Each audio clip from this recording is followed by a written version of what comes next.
회의를 개의하겠습니다. 보고사항은 회의록에 게재토록 하겠습니다. 오늘 본회의에서는 2024년도 예산안에 대한 정부의 시정연설을 듣겠습니다. 윤석열 대통령께서 지난해에 이어 올해도 직접 국회를 방문하여 시정연설을 하는 것에 대해 국회의장으로서 감사의 말씀을 드립니다. 국회와 정부가 긴밀히 소통하고 협력하는 계기가 되기를 바라며 민생 경제가 조속히 안정될 수 있도록 밀도 있고 원만한 심의를 진행하여 예산안이 법정 기일 내에 통과되도록 노력해 주시기 바랍니다. 그러면 의사일정 제1항 2024년도 예산안 및 기금운용 계획안에 대한 정부의 시정연설을 상정합니다.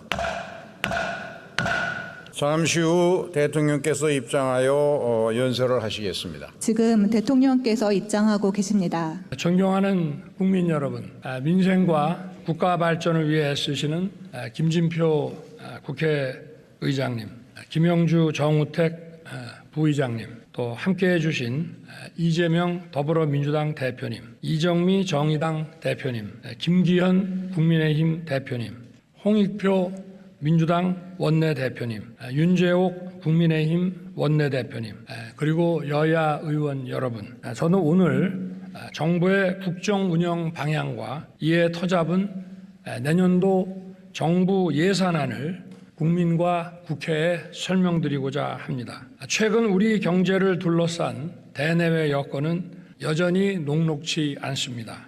국제적으로 고금리와 고물가 상황이 지속되는 가운데 글로벌 경제가 위축되고 있으며 올해 세계 교역은 유례를 찾기 힘든 0%대 증가율에 그칠 것으로 예상됩니다. 또한 우크라이나 러시아 전쟁에 더해 이스라엘 하마스 무력 충돌로 인한 글로벌 안보 리스크까지 겹쳐 세계 경제의 불안전성이 커지고 있습니다. 세계 경제의 침체에 따라 대외 의존도가 높은 우리 경제의 성장세도 둔화되고 서민 취약계층 중심으로 민생의 어려움은 가중되고 있습니다. 이에 정부는 각별한 경각심을 가지고 거시경제 리스크 관리에 만전을 기하는 가운데 경기 회복과 민생 안정에 주력하고 있습니다. 경제 안보 상황을 24시간 밀착 모니터링하는 한편 상황별 조치 계획을 점검하고 신속한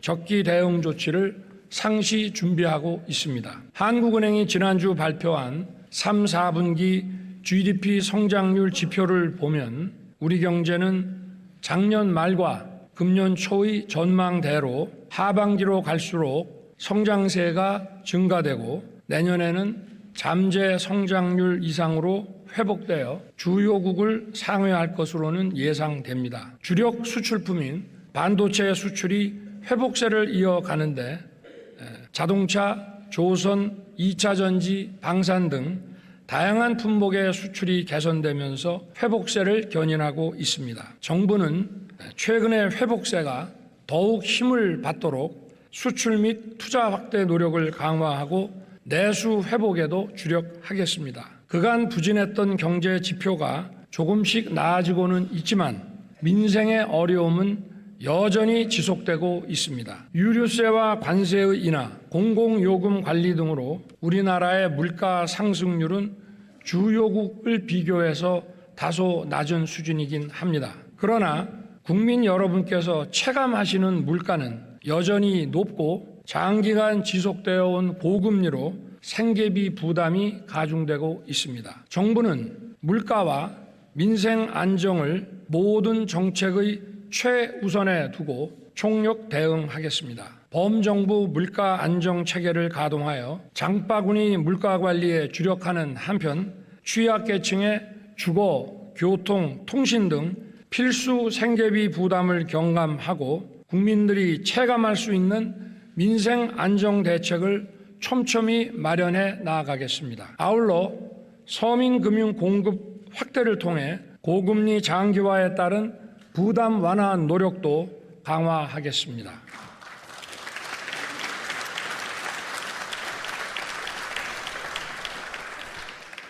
존경하는 의원 여러분, 정부는 지난 1년 6개월 동안 시장 중심으로의 경제 체질 개선과 재정의 지속 가능성을 염두에 두고 경제 정책을 펼쳐왔습니다. 아울러 첨단 산업 분야에서 글로벌 선도 국가로 도약하는 기반을 다져왔습니다. 세계 최대 시스템 반도체 클러스터 조성과 금융 세제 지원을 통해 반도체와 배터리 분야의 초격차 확보를 위해 힘써왔으며 그 과정에서 보여준 국회의 관심과 협조에도 감사드립니다. 또한 복지 정책의 최우선을 약자 보호에 두고 어려운 분들에게 국가의 손길이 빠짐없이 닿을 수 있도록 노력하겠습니다. 저는 그것이 우리의 미래를 위한 것이라고 믿고 있습니다. 생명과 지역을 살리는 담대한 의료 개혁, 그리고 기회발전 특구와 교육자유 특구를 중심으로 어디서나 살기 좋은 지방시대 구현에도 노력해 왔습니다.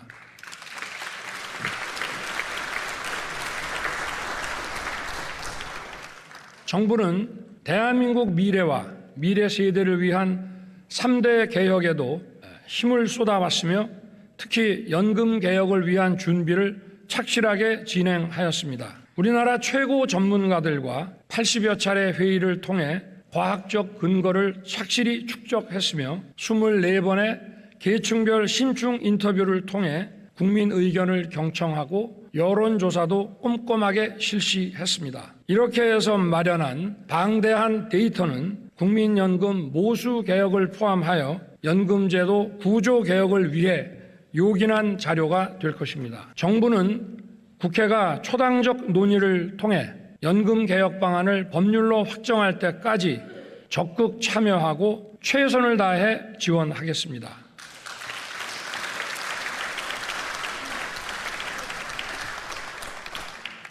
정부는 공정과 상식을 기반으로 하는 노동시장을 조성하고 근로자 전체의 권익을 증진시키기 위한 노동개혁을 추진해 왔습니다. 합법적인 노동운동은 철저하게 보장하되 불법행위에 대해서는 노와 사를 불문하고 법과 원칙에 따라 대응해 왔습니다. 최근 양대 노총이 회계 공시를 하기로 결정하였습니다. 늦었지만 다행스럽게 생각하고 이러한 결정이 도출되는데 수고한 많은 분들께 감사드립니다. 이번 회계 공시를 계기로 투명하고 신뢰받는 노동운동이 확산될 수 있도록 정부도 노력하겠습니다.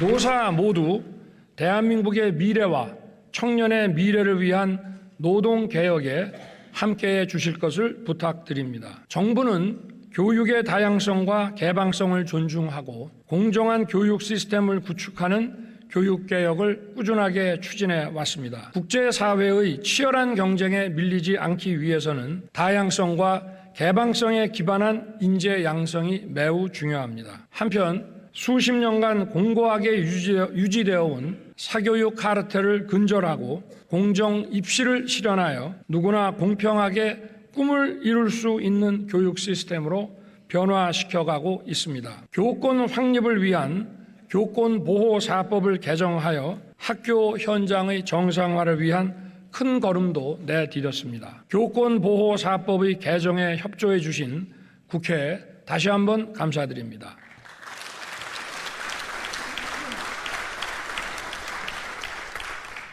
아이들을 안심하고 맡길 수 있는 세계 최고 수준의 돌봄 서비스 제공을 위해 유보 통합과 늘봄 학교를 적극 추진해 오고 있습니다. 우리 교육이 획일화된 틀에서 벗어나 다양하고 개방적이며 공정한 시스템을 통해 자녀들을 국제 경쟁력을 갖춘 인재로 키울 수 있도록 우리 교육의 개혁에 정부가 최선을 다하겠습니다. 우리나라 출산율은 세계 최저 수준으로 매우 심각한 상황입니다. 출산과 양육에 따른 경제 사회적 부담 등 그 원인이 다양하겠지만 우리 사회에 대한 청년 세대의 불안이 응집된 결과일 것입니다. 저출산이라는 어둠의 터널에서 빠져나오려면 미래 세대에게 희망을 주고 우리 사회의 지속 가능한 성장을 가능케 하는 경제, 사회 전반의 구조 개혁이 필요합니다. 이러한 연금 개혁, 노동 개혁, 교육 개혁을 위해 의원님들의 깊은 관심과 지원을 부탁드리겠습니다.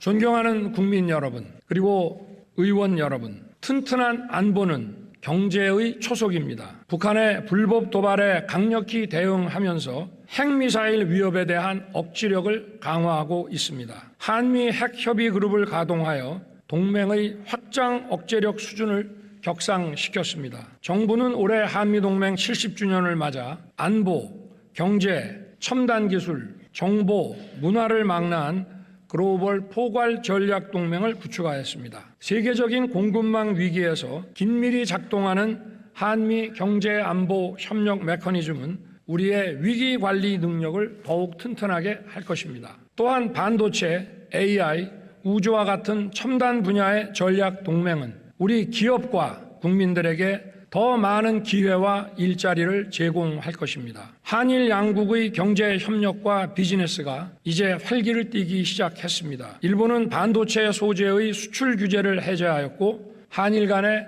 화이트리스트가 복원되었으며 통화 스와프도 재개되었습니다. 올해 한일 양국을 오간 방문객 수가 역대 최대치인 연간 1,000만 명 수준에 근접한 것은 양국 국민들 간의 상호 우호와 교류 열망을 반영하는 것이라 하겠습니다. 나아가 지난 8월 캠프 데이비드에서 구축한 한미일 안보 경제 협력 체계를 기반으로 3국 간 첨단 기술 협력을 심화하는 동시에 인태 지역과 글로벌 무대에서 우리 대한민국의 전략적 역할을 더욱 강화할 수 있게 되었습니다.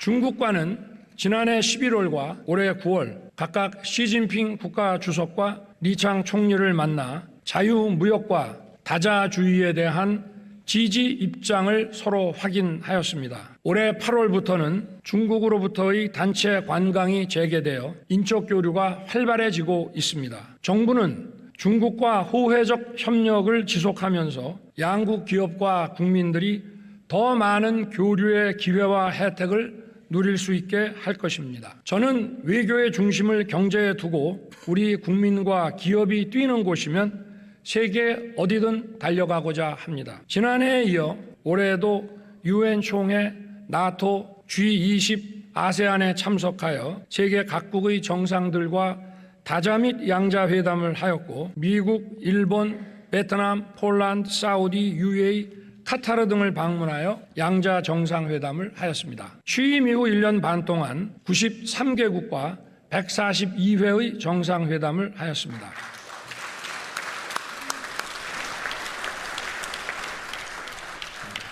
중동 3국과의 양자 정상회담 시에 양국 기업들 사이에 792억 달러, 약 107조 원의 수출과 수주가 이루어졌습니다. 1970년대부터 에너지와 건설 분야에서 일궈온 중동과의 협력 지평을 바이오, 의료, 스마트팜, 디지털, 원자력, 그리고 방위산업 분야까지 아우르는 미래 첨단 분야로 넓히기 위해 정부 간 전략적 협력을 강화해 나갈 것입니다. 또한 인도, 베트남, 인도네시아 등 역동적이고 성장 잠재력이 큰 시장에 청년 사업가와 중소기업인들이 더 많이 진출할 수 있도록 정부는 적극 지원할 것입니다.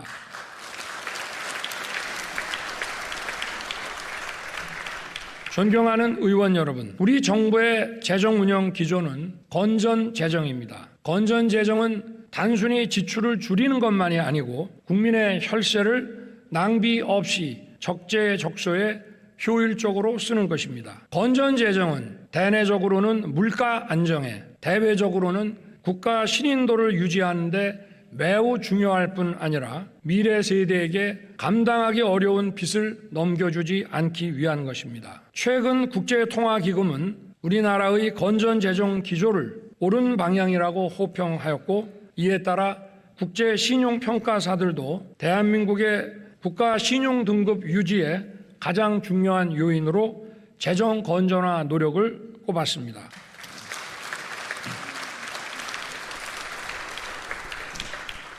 (2024년) 내년 총 지출은 2005년 이후 가장 낮은 수준인 2.8% 증가하도록 편성하여 건정 재정 기조를 유지하였습니다. 정부는 내년도 예산안 편성 과정에서 총 23조 원 규모의 지출을 구조 조정하였습니다. 모든 재정 사업을 제로 베이스에서 검토하여 예산 항목의 목적과 취지에 맞지 않는 지출, 불효 불급하거나 부정 지출이 확인된 부분을 꼼꼼하게 찾아내서 지출 조정을 하였습니다. 이를 통해 마련된 재원은 국방, 법치, 교육, 보건 등 국가 본질 기능의 강화와 약자 보호, 그리고 미래 성장 동력 확보에 더 투입하겠습니다. 경제가 어려울 때일수록 어려움을 더 크게 겪는 서민과 취약계층, 사회적 약자를 더욱 두텁게 지원하겠습니다.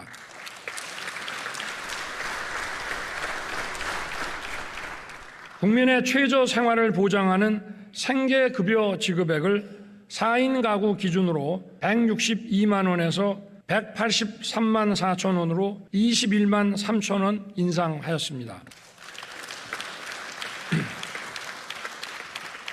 장애 정도가 심한 발달 장애인에게 1:1 전담 서비스를 제공하고 가족 돌봄이 불가능한 경우에 제공하는 개별 돌봄 시범 서비스를 전국에 확대하여 24시간 지원 체제로 만들어 장애인 가족의 어려움을 덜어드리겠습니다. 자립준비 청년에게 지급하는 수당은 매월 10만 원씩 25%를 인상하고 기초와 차상위의 모든 가구 청년들에게 대학 등록금 전액을 지원하겠습니다.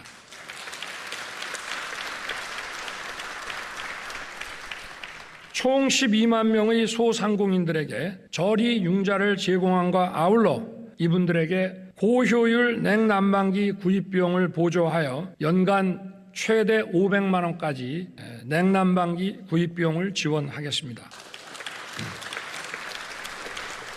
치안, 국방, 행정 서비스 등 국가의 본질 기능과 관련하여 국민의 안전과 편의를 더 철저하게 보장하기 위해 국민의 세금을 충실히 사용하겠습니다. 묻지마 범죄에 신속하게 대응하기 위해 경찰 조직을 치안 중심으로 개편하고 이에 맞는 경찰 예산도 치안 역량을 제고하는 데 중점 배정하겠습니다.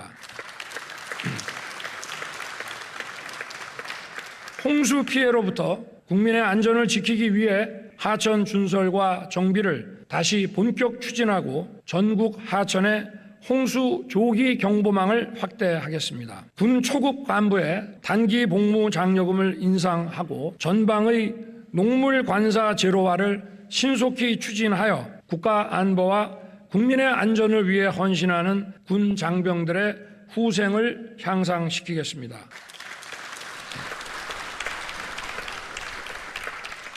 병 봉급은 내년도에 35만 원을 인상하여 2025년까지 병 봉급 205만 원 달성을 차질 없이 추진하겠습니다.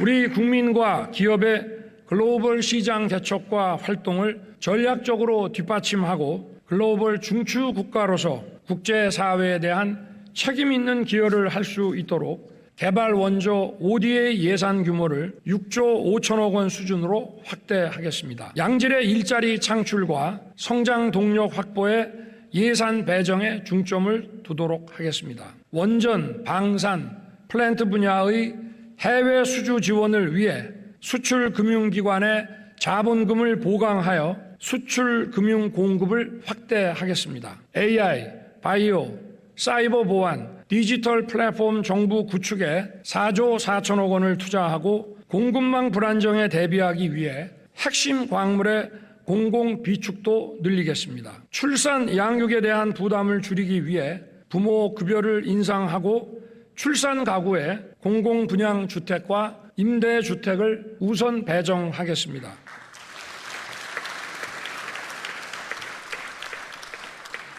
R&D 예산은 2019년부터 3년간 20조 원 수준에서 30조 원까지 양쪽으로는 10조 원이나 대폭 증가하였으나 미래 성장 동력 창출을 위해 질적 개선과 지출 구조 조정이 시급하다는 지적이 많았습니다. 국가 R&D 예산은 민간과 시장에서 연구 개발 투자를 하기 어려운 기초 원천 기술과 차세대 기술 역량을 키우는 데 써야 하는 것입니다. 이번 예산안에는 첨단 AI 디지털, 바이오, 양자, 우주, 차세대 원자력 등에 대한 R&D 지원을 대폭 확대하였습니다.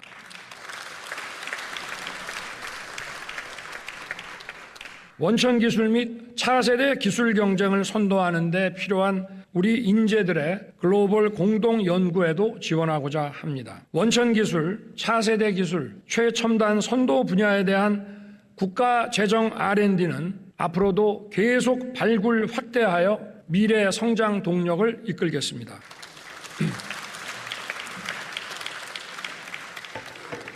아울러 중소기업들이 자금 여력 부족으로 투자하기 어려운 기술 개발 분야와 인공지능, 머신러닝, 자율주행 등의 딥테크 분야에 대한 R&D 투자도 확대하겠습니다. R&D 예산은 향후 계속 지원 분야를 발굴하여 지원 규모를 늘릴 것이지만 일단 이번에 지출 구조 조정을 통해 마련한 3조 4천억 원은 약 300만 명의 사회적 약자와 취약계층을 더 두텁게 지원하는 데 배정하였습니다. 총 123만 기초수급 가구에 가구당 최대 21만 3천 원을 인상하여 총 1조 5천억 원의 생계급여를 더 지급할 수 있게 됐습니다. 또한 월 21만 원의 양육비를 지원하는 한부모 가족의 소득 기준을 완화하여 추가로 3만 2천 명에게 양육비를 지원하고 다문화 가정자녀 6만 명에게 연간 최대 60만 원의 교육활동비를 새로 지급할 수 있게 됐습니다. 그리고 저소득층 대학생 67만 명의 장학금을 평균 8% 인상하였습니다. 최근 국가재정 R&D의 지출 조정 과정에서 제기되는 고용 불안 등의 우려에 대해서는 정부가 세심하고 꼼꼼하게 챙기고 보완책도 마련하겠습니다. 존경하는 국민 여러분, 김진표 국회의장님과 의원 여러분, 최근 고유가, 고금리, 고물가로 민생의 어려움이 가중되고 있습니다. 정부가 마련한 예산안이 차질 없이 집행되어 민생의 부담을 덜어드릴 수 있도록 국회의 적극적인 관심과 협조를 다시 한번 부탁드립니다. 170만 명의 기초수급자의 생계급여 인상분과 100만 명 대학생과 청년의 국가장학금 인상분 등이 제대로 집행될 수 있도록 각별한 배려를 당부드립니다. 아울러 674조 원의 민간 투자를 이끌어낼 국가 재정 인프라 예산이 적기에 집행될 수 있도록 도와주시기 바랍니다. 예를 들어 반도체, 2차 전지 클러스터 인프라 사업과 고속철, 신공항 건설 사업 등은 민간 투자의 마중물인과 동시에 경제 동력 확보에 매우 중요합니다. 정부는 예산국회에서 요청하는 관련 자료와 설명을 성실하게 제공하고 예산 심사에 적극 협조하겠습니다. 예산안과 함께 국회에 계류 중인 국가재정법, 보조금관리법, 산업은행법, 우주항공청법 등 민생경제를 활성화하는 법안에 관해서도 의원님들의 각별한 관심과 협조를 부탁드립니다. 존경하는 의원 여러분, 지금 우리가 처한 글로벌 경제 불안과 안보 위협은 우리에게 거국적 초당적 협력을 요구하고 있습니다. 당면한 복합 위기를 극복하기 위해 힘을 모아주시기를 부탁드립니다. 우리 모두 국민과 함께 위기 극복과 새로운 도약의 역사를 만들어 갑시다. 대단히 감사합니다.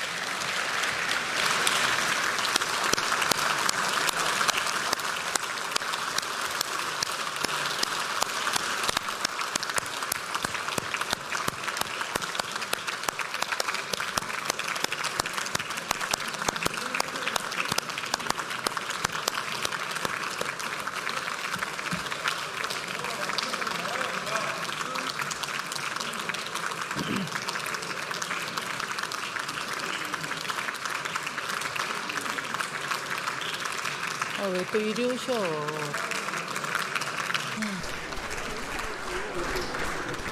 네, 나가셔 또.